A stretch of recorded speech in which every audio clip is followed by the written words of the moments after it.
Face à une information extraordinaire, il faut chercher les sources, je le sais. Mais c'est pas toujours facile de savoir qu'est-ce qui peut faire office de source. J'ai parfois un peu de mal avec certaines affirmations qui sont controversées.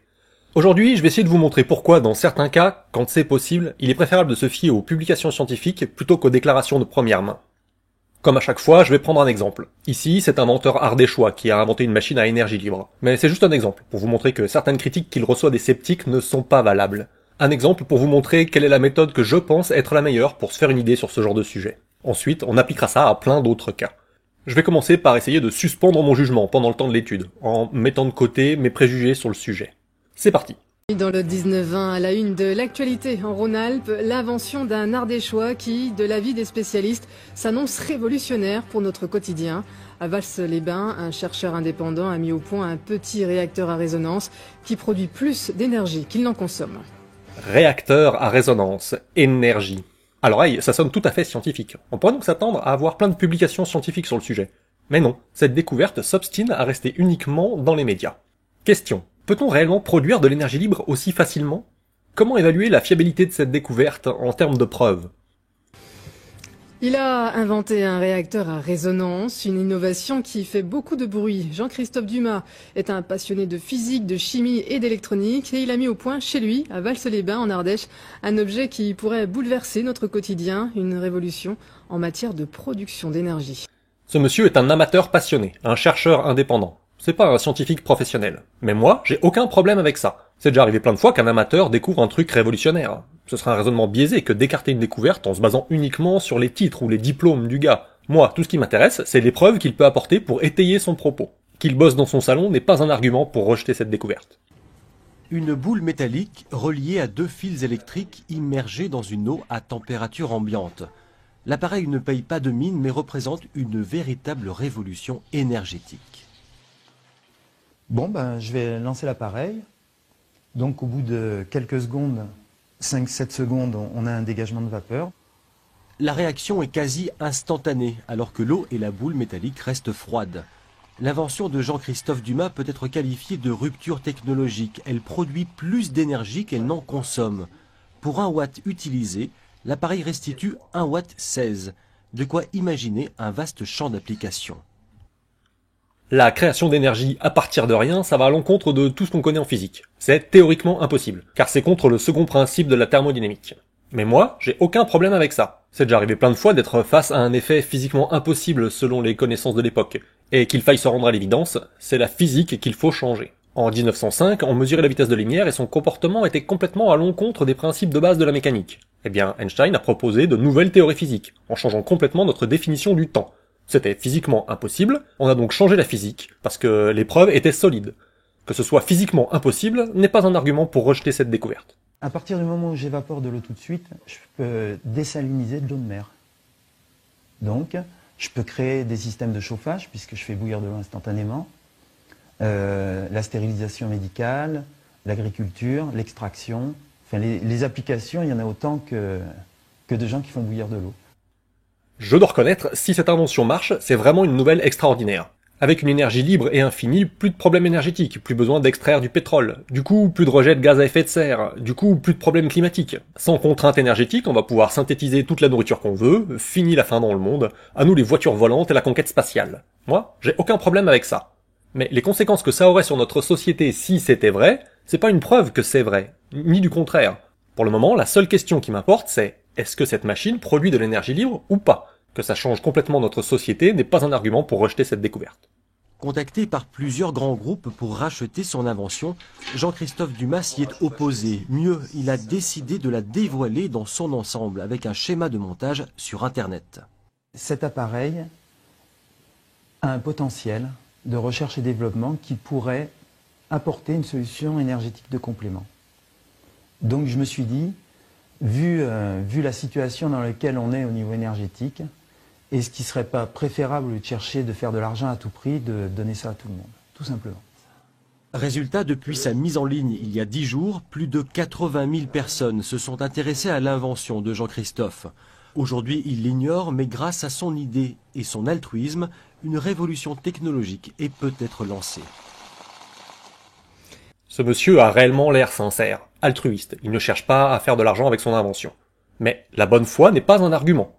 Il veut le bien de l'humanité de façon désintéressée, c'est une chose. Mais pour le moment, la seule question qui m'importe, c'est est-ce que cette machine produit de l'énergie libre ou pas? Pour ça, il faut évaluer les preuves. Mais ce reportage n'en parle jamais. J'ai largement creusé le sujet depuis l'annonce médiatique de cette invention il y a 2 ans. Malheureusement, tout ce que j'ai trouvé, c'est son témoignage à lui. Il a essayé chez lui, et ça marche. Personne d'autre n'a réussi malgré tous les plans de montage diffusés gratuitement sur Internet. Et surtout, il n'y a eu aucune publication scientifique. À mon avis, ça, c'est un argument pour rejeter la découverte. Voici les différentes échelles des niveaux de preuve que moi j'utilise. Je n'ai rien inventé, ce sont ceux qui sont utilisés dans tous les domaines de la science. Tout en bas, il y a mes opinions, mes avis personnels, que je défends comme ça, sans vraiment avoir de preuves. C'est « je le sais, je l'ai lu quelque part sur Internet ». Ensuite, il y a les témoignages. C'est quand je rapporte que je connais quelqu'un qui pourra certifier que... C'est par exemple le reportage qu'on vient de voir. Ensuite, il y a les anecdotes personnelles. C'est quand je peux certifier moi-même que j'ai vécu ça pour de vrai. Pour beaucoup de gens, c'est le plus haut niveau de preuve possible. C'est la devise de saint Thomas, qui voulait croire que ce qu'il voit. C'est « l'arnica, en tout cas, ça marche pour moi ». Ou bien « je vous jure, je l'ai vu devant moi comme je vous vois ». La démarche scientifique, c'est justement celle qui se propose de ne pas tenir compte de ce genre de preuves. Après tout, ce qui est vrai pour moi ne l'est peut-être pas pour vous. Nous, il nous faut retenir que les preuves qui sont vraies pour tout le monde. Ça a l'air dur dit comme ça. C'est même un peu vexant de s'entendre dire que son témoignage personnel, c'est juste un témoignage. Mais c'est cette exigence qui permet ensuite d'argumenter sur des bases solides. Au-dessus, il y a les études scientifiques. Elles rassemblent des statistiques sur de grands échantillons. Il faut faire des groupes randomisés pour contrôler les variables, et si possible en double aveugle, et si possible contre placebo. Et il faut rendre les résultats publics pour que n'importe quel autre chercheur puisse essayer de répliquer vos travaux de son côté. Parce que, en science, une seule étude, ce sera jugé comme une preuve très faible. La véritable preuve vraiment convaincante, c'est lorsque plusieurs chercheurs indépendants ont trouvé les mêmes résultats séparément, sans se concerter, si ce n'est à travers leurs publications. Et enfin, si la majorité de ceux qui ont essayé et publié ont trouvé la même chose, on est face à un consensus scientifique. Lorsqu'on a assez de réplications d'une expérience, on peut faire des méta-analyses, c'est-à-dire des analyses statistiques sur les études elles-mêmes. On ne peut pas attendre du découvreur amateur qu'il publie lui-même, bien sûr. C'est pas facile d'écrire un papier correctement. Mais ça fait 2 ans que les plans sont disponibles, et plein de gens qualifiés ont essayé.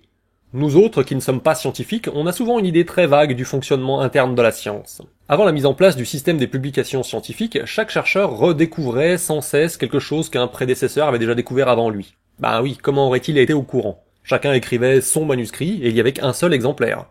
Les très bons étaient copiés par des copistes, mais c'était une activité réservée aux hommes d'église. C'est pour ça qu'on a surtout plein de copies des textes sacrés, et des exemplaires de Aristote, parce qu'il avait une vision du monde qui était jugée correcte par l'église. Quand on pouvait se déplacer, et qu'on avait de la chance, on pouvait consulter un de ses manuscrits. C'est par ces ouvrages que les savants pouvaient construire l'édifice de la connaissance en s'appuyant sur le savoir acquis. Depuis l'invention de l'imprimerie, un chercheur peut publier ses livres en des milliers d'exemplaires, pour un coût très faible. C'est une chance très précieuse que de pouvoir avoir accès à toute cette connaissance. Ça permet même de faire de la vulgarisation scientifique. Et c'est encore plus facile depuis l'internet. Moi, qui suis passionné par les sciences, je suis bien content d'être né à notre époque. Aujourd'hui, les chercheurs n'appuient plus leurs connaissances sur ce genre de communication. Ils ont développé un nouveau système pour cataloguer la connaissance et formaliser la communication entre chercheurs. C'est le processus des publications scientifiques. Remarquez bien que c'est pas réservé aux chercheurs. N'importe qui peut acheter ces articles pour les lire. Il y a plein de revues qui permettent même d'y accéder gratuitement. Moi, à chaque fois que je voulais vraiment un article, j'ai toujours réussi à me le procurer, quitte à contacter directement l'auteur. Ici, il y a quelques règles pour optimiser les avantages de la méthode scientifique, et pour essayer de pallier à quelques défauts inhérents aux publications grand public. Les éditeurs ont la charge de veiller à ces critères lors des publications d'un nouvel article, pour leur propre réputation.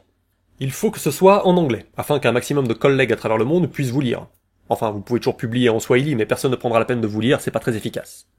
Il faut indiquer le nom des auteurs, dans un ordre bien précis, pas de pseudo anonyme ici. Il faut détailler avec précision le protocole de recherche, le matériel utilisé, les méthodes employées, etc.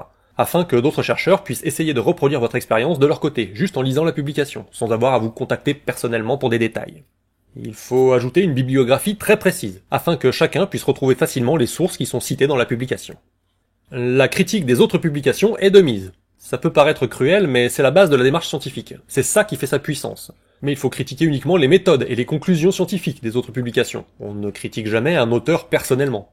Ça a l'air évident dit comme ça, mais il y a qu'à regarder les médias pour voir que c'est un réflexe difficile à réfréner quand il n'y a pas de règles.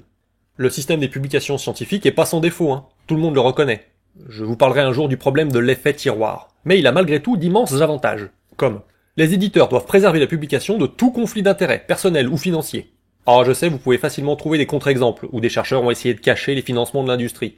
Mais au moins, ici, ce sont des dérives, car c'est réglementé. Alors que dans les médias, c'est la norme. Le JT de Claire Chazal, il est payé par Bouygues, c'est un industriel, et ça ne choque personne. Rien n'oblige un journaliste, un blogueur ou un auteur à succès à déclarer ses sources de financement. Dans la recherche scientifique, si. Et surtout, avant de publier un article, l'éditeur doit le faire relire à plusieurs autres chercheurs du domaine. Il doit leur demander leur avis sur la méthodologie employée et sur la cohérence des conclusions. C'est ce qu'on appelle la revue par les pairs. Les relecteurs ne doivent pas juger de est-ce que ça va dans le sens de nos connaissances actuelles ou pas. Et l'éditeur ne peut pas écarter un manuscrit au prétexte que les conclusions n'iraient pas dans le sens qu'il aimerait. Ça, c'est un point qui est très mal compris par le grand public. Si un chercheur indépendant clame qu'il peut montrer un truc qui va à l'encontre du courant dominant, ça ne l'empêchera pas de publier. Il faut qu'il en fasse profiter tout le monde. Il n'y a pas de conseil des vieux sages qui fera en sorte de censurer les découvertes qui ne vont pas dans le sens d'un, disons, dogme scientifique. Pas du tout. C'est même plutôt le contraire. Tout le monde a plutôt à y gagner de publier justement les sujets controversés. Même l'éditeur. C'est classe d'être le premier à découvrir un truc. Ça fait plus de citations. Et c'est malheureusement un des critères d'évaluation pour les carrières des chercheurs. Voilà 2 ans maintenant que les plans du générateur à effet Dumas sont accessibles.